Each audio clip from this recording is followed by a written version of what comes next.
ಬಹಳ ಸುಂದರವಾದ ಪ್ರಶ್ನೆ, ಬಹಳ ದೀರ್ಘವಾದ ಉತ್ತರವಿದೆ. ಆದರೂ ಕೂಡ ಒಂದು ಸಂಕ್ಷಿಪ್ತವಾಗಿ ಹೇಳಬೇಕು ಅಂತಾದರೆ, ಯಾವ ಸ್ಥಳದಿಂದ ಅಂದರೆ ಭೂಮಿಯಲ್ಲಿ ವಾಸವನ್ನು ಮಾಡಿರುವಂತಹ ನಮ್ಮ ಈ ಪ್ರದೇಶದಿಂದ ಸುತ್ತಲೂ ಅಂದರೆ 360 ಅಂಶದಲ್ಲಿ ಯಾವ ಯಾವ ಗ್ರಹಗಳು ಯಾವ ಕೋನದಲ್ಲಿದೆ ಎಂಬುದನ್ನು ತಿಳಿಸಿಕೊಡುವಂತಹದ್ದೇ ಜಾತಕ. ಈ ಜಾತಕಕ್ಕೆ ಆರಂಭದ ಒಂದು ಬಿಂದು ಬೇಕಾಗ್ತದೆ. ಆ ಆರಂಭದ ಬಿಂದುವನ್ನೇ ನಾವು ಲಗ್ನ ಎಂಬುದಾಗಿ ಹೇಳ್ತೇವೆ. ಲಗತಿ ಇತಿ ಲಗ್ನಂ ಯತ್ರ ಪೂರ್ವಕ್ಷಿತಿಜೆ ಕ್ರಾಂತಿಮಂಡಲಸ್ಯ ಯಹ ಭಾಗ ಲಗತಿ ತಲ್ಲಗ್ನಂ ಇತಿ ಕಥ್ಯತೆ. ನೋಡಿ, ಬಹಳ ಸುಂದರವಾದಂತಹದ್ದು. ಇದರಲ್ಲಿ ಅದ್ಭುತವಾದ ಖಗೋಳ ವಿಜ್ಞಾನ ಇದೆ. ಯಾವ ಖಗೋಳ ವಿಜ್ಞಾನ ಅಂತಂದ್ರೆ, ಪ್ರತಿ ಕ್ಷಣದಲ್ಲಿಯೂ ಭೂಮಿಯು ಎಷ್ಟು ತಿರುಗುತ್ತದೆ ಎನ್ನುವ ಗಣಿತ ಇದರ ಒಳಗಡೆಯಲ್ಲಿದೆ. ಈ ಗಣಿತವನ್ನ ಸಂಪೂರ್ಣ ಖಗೋಳದ ರೀತಿಯಲ್ಲಿ ಚಿಂತನೆಯನ್ನ ಮಾಡಿಕೊಂಡು ಬಂದು ಈ ಒಂದು ಲಗ್ನವನ್ನ ಆನಯನ ಮಾಡ್ತಾರೆ. ಲಗತಿ ಇತಿ ಲಗ್ನಂ ಅಂದರೆ ನಾವಿರುವ ಪ್ರದೇಶದಿಂದ ಪೂರ್ವ ದಿಕ್ಕಿನಲ್ಲಿ ಆಕಾಶ ಮತ್ತು ಭೂಮಿಯಲ್ಲಿ ಸಂಧಿಸಿದಂತೆ ಕಾಣುತ್ತದೆಯೋ ಅದಕ್ಕೆ ದಿಗಂತ ಎಂಬುದಾಗಿ ಹೇಳ್ತೇವೆ. ಆ ದಿಗಂತದಲ್ಲಿ ಕ್ರಾಂತಿ ವೃತ್ತದ ಅಂದರೆ ಸೂರ್ಯನು ಭ್ರಮಣೆಯಾಗುವಂತಹ, ಸೂರ್ಯನು ತಿರುಗದಂತೆ ಕಂಡುಬರುವಂತಹ ನಕ್ಷತ್ರ ಚಕ್ರದ ಯಾವ ಭಾಗವು ಆ ಒಂದು ಕ್ಷಿತಿಜವನ್ನ ಸಮೀಪಿಸಿದೆಯೋ ಅದನ್ನ ಲಗ್ನ ಎಂಬುದಾಗಿ ಹೇಳ್ತಾರೆ. ಅಲ್ಲಿಂದ ಜಾತಕದ ಆರಂಭವಾಗ್ತದೆ. ಲಗ್ನ ಎನ್ನುವಂತಹದ್ದು ಮೊದಲ ಬಿಂದು.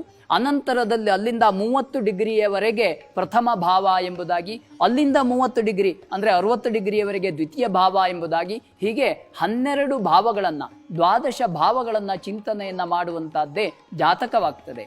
ಇಲ್ಲಿ ಆಕಾಶಕಾಯಗಳು, ವಿಶೇಷವಾಗಿ ನಕ್ಷತ್ರಗಳು ಮತ್ತು ಗ್ರಹಗಳು ಆ 30 ಡಿಗ್ರಿಯ ರಾಶಿಗಳಲ್ಲಿ ಎಲ್ಲಿ ಇತ್ತು ಎಂಬುದಾಗಿ ಗಣಿತದ ಮೂಲಕವಾಗಿ ನಾವು ಕಂಡುಹಿಡ್ಕೊಳ್ಬೇಕಾಗ್ತದೆ. ಉದಾಹರಣೆಗೆ, ಈಗ 4 ಗಂಟೆಗೆ ಒಂದು ಜನನವಾಯಿತು ಅಂತಾದರೆ 4 ಗಂಟೆಯ ಸಮಯದಲ್ಲಿ ಪೂರ್ವಕ್ಷಿತಿಜದಲ್ಲಿ ಯಾವ ನಕ್ಷತ್ರಗಳಿತ್ತು, ಅದೇ ರೀತಿಯಲ್ಲಿ ನಮ್ಮ ಖಮಧ್ಯದಲ್ಲಿ ಆಕಾಶದ ಮಧ್ಯದಲ್ಲಿ ಯಾವ ನಕ್ಷತ್ರಗಳಿತ್ತು, ಆ ಗ್ರಹಗಳು ಎಲ್ಲಿತ್ತು ಎಂಬುದಾಗಿ ಗಣಿತ ಮೂಲಕ ಸಾಧಿಸುವಂತಹ ಅತಿ ಖಗೋಳ ವಿಜ್ಞಾನದ ಬಹಳ ಸುಲಭವಾದ ಪತ್ರಿಕೆಯನ್ನು ನಾವು ಜಾತಕ ಎಂಬುದಾಗಿ ಹೇಳಬೇಕಾಗ್ತದೆ.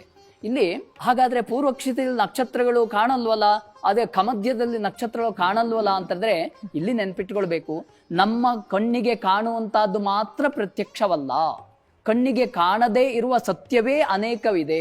ಈಗ ಹಗಲು ಎನ್ನುವ ಕಾರಣಕ್ಕೆ ನಕ್ಷತ್ರಗಳು ಕಂಡುಬರಲ್ಲ, ಆದರೆ ಗಣಿತ ಮೂಲಕವಾಗಿ ನೋಡಿದಾಗ ಯಾವ ನಕ್ಷತ್ರಗಳು ಎಲ್ಲಿದೆ ಎಂಬುದಾಗಿ ತಿಳಿದುಕೊಳ್ಳಲು ಸಾಧ್ಯ, ಗ್ರಹಗಳು ಎಲ್ಲಿದೆ ಎಂಬುದಾಗಿ ತಿಳಿದುಕೊಳ್ಳಲು ಸಾಧ್ಯ. ಇದನ್ನ ಜಾತಕ ಎಂಬುದಾಗಿ ನಾವು ಹೇಳ್ತೇವೆ.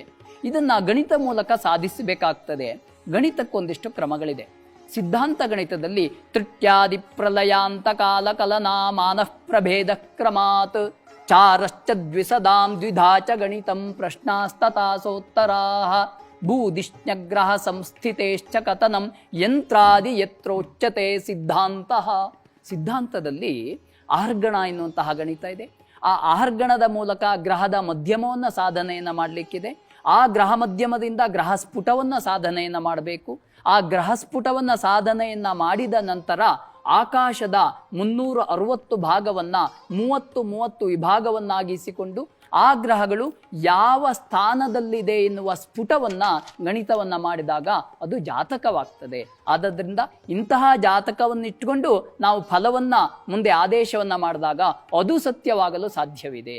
ಆದ್ದರಿಂದ ಭಾರತೀಯ ಜ್ಯೋತಿಷ ಶಾಸ್ತ್ರದ ಜಾತಕವು ಬ್ರಹ್ಮಾಂಡದಲ್ಲಿ, ವಿಶೇಷವಾಗಿ ಖಗೋಳದಲ್ಲಿ ಅತ್ಯಂತ ನಿಖರವಾದ ಗಣಿತ ಎಂಬುದಾಗಿ ಹೇಳಬಹುದು.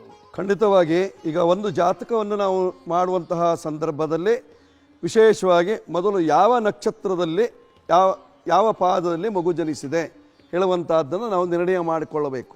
ಆ ನಿರ್ಣಯ ಮಾಡುವಾಗ ಪರಮಘಟಿ, ಗತಘಟಿ ಮತ್ತು ಏಷ್ಯಘಟಿ ಈ ಮೂರನ್ನು ಇಟ್ಕೊಳ್ತೇವೆ ಅಲ್ವೇ.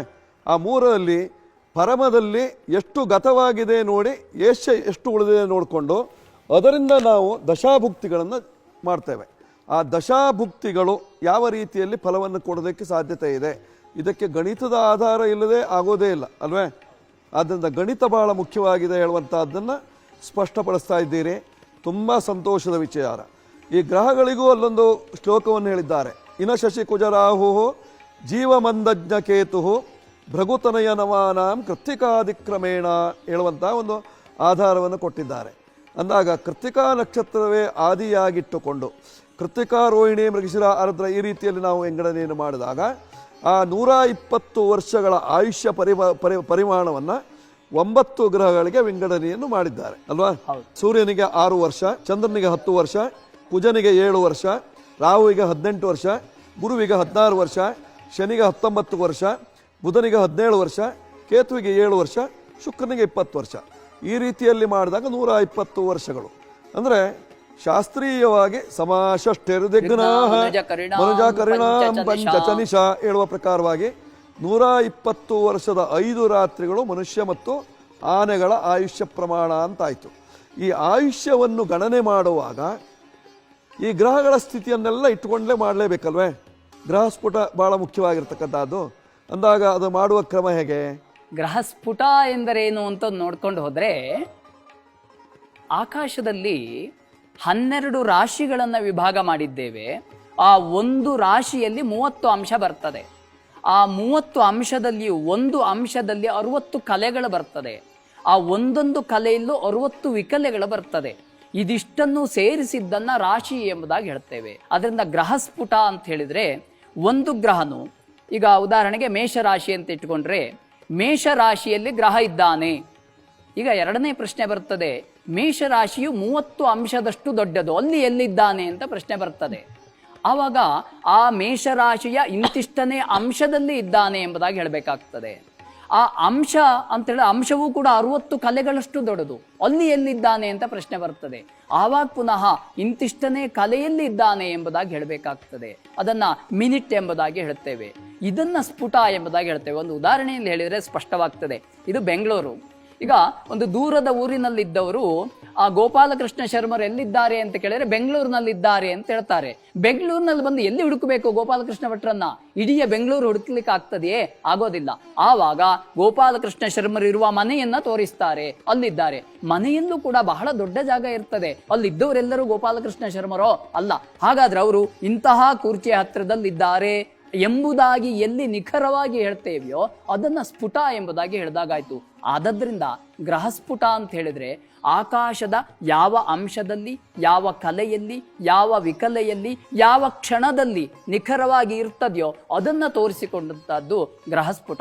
ಈ ಗ್ರಹಸ್ಫುಟವನ್ನು ಇಟ್ಟುಕೊಂಡೇ ಫಲವನ್ನ ಹೇಳಬೇಕು. ಗ್ರಹಸ್ಫುಟ ಇರೇವ ಫಲಸ್ಫುಟತ್ವಂ.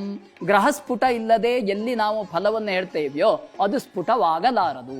ಆದದ್ರಿಂದ ಗಣಿತ, ಖಗೋಳ ವಿಜ್ಞಾನದ ಗಣಿತ ಇಲ್ಲದೆಯೇ ಜಾತಕದ ಯಾವ ಅಂಶವನ್ನೂ ಕೂಡ ಹೇಳಲಿಕ್ಕೆ ಬರೋದಿಲ್ಲ ಎಂಬುದಾಗಿ ಶಾಸ್ತ್ರೀಯವಾದ ಪರಿಕಲ್ಪನೆ ಎಂಬುದಾಗಿ ತಿಳಿಸಬಹುದು.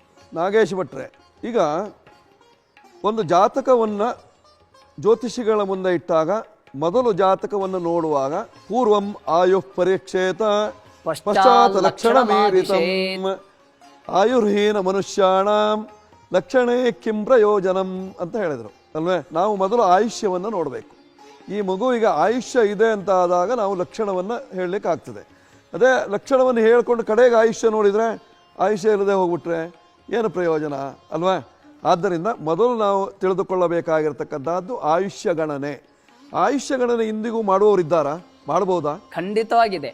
ಆಯುರ್ದಾಯಾಧ್ಯಾಯ ಎಂಬುದಾಗಿ ಇಲ್ಲಿಂದ ಸರಿಸುಮಾರು 1600 ವರ್ಷಗಳ ಹಿಂದೆ ವರಾಹ ಮಿಹಿರಾಚಾರ್ಯರ ಯಾವ ಬೃಹಜ್ಜಾತಕ ಎನ್ನುವಂತಹ ಗ್ರಂಥ ಇದೆಯೋ ಅದರಲ್ಲಿ ಆಯುರ್ದಾಯ ಅಧ್ಯಾಯ ಎಂಬುದಾಗಿ ಇಡೀ ಒಂದು ಅಧ್ಯಾಯವು ಆಯುರ್ದಾಯ ಗಣಿತಕ್ಕಾಗಿಯೇ ಇದೆ. ಗ್ರಹಗಳ ಸ್ಥಿತಿಗಳ ಮೇಲೆ, ಲಗ್ನ ಬಲದ ಮೇಲೆ, ಅಂಶಕಗಳ ಮೇಲೆ ಆಯುರ್ದಾಯವನ್ನ ಗಣಿತವನ್ನ ಮಾಡಿ ಆ ಗಣಿತದಂತೆಯೇ ಇಂದು ಕೂಡ ಗಣಿತವನ್ನ ತರಲಿಕ್ಕೆ ಸಾಧ್ಯ ಇದೆ. ಆದರೆ ಯೇ ಧರ್ಮ ಕರ್ಮ ನಿರತಾಹ ಅಲ್ಲೊಂದು ಕ್ರಮ ಇದೆ. ಯಾರು ತಮ್ಮ ಮನುಷ್ಯನಾಗಿರುವಾಗ ಮನುಷ್ಯನಿಗೆ ಹೇಳಿದ ಕೆಲಸವನ್ನೇ ಮಾಡ್ತಾನೋ, ಯಾರು ಮಾನವೀಯತಾ ಧರ್ಮದಲ್ಲಿ ಮಾತ್ರ ಬದುಕ್ತಾನೋ ಅವನಿಗೆ ಮಾತ್ರ ಇದು ಅನ್ವಯವಾಗ್ತದೆ. ಅತ್ಯುತ್ಕಟೈ ಪುಣ್ಯ ಪಾಪೈ ಇಹ ಇವ ಫಲಮಶ್ನುತೆ. ಅದರಿಂದ ಅತ್ಯಂತವಾದ ಪಾಪಕರ್ಮವನ್ನ ಮಾಡಿದ್ರೆ ಅವನಿಗೆ ಈ ಆಯುರ್ದಾಯ ಗಣಿತವು ಬರಲಿಕ್ಕಿಲ್ಲ. ಆದ್ದರಿಂದ ಏ ಧರ್ಮಕರ್ಮ ನಿರತ, ಧರ್ಮಕರ್ಮಗಳು ಅವನದ್ದು ಸರಿಯಾಗಿದ್ದರೆ ಅವರಿಗೆ ಈ ಜಾತಕದಂತೆ ಮಾಡಿದ ಆಯುರ್ದಾಯ ಇಂದಿಗೂ ಕೂಡ ಕಟು ನಿಶ್ಚಯವಾಗಿ ಬರ್ತದೆ. ಕಟು ನಿಶ್ಚಯವಾಗಿ ಅಂತ ಹೇಳಿದ್ರೆ ಈ ಗಣಿತವನ್ನ ಮಾಡಿದ ಅನುಭವವೂ ಕೂಡ ನಮಗಿದೆ ಅಂತ ತಾತ್ಪರ್ಯ.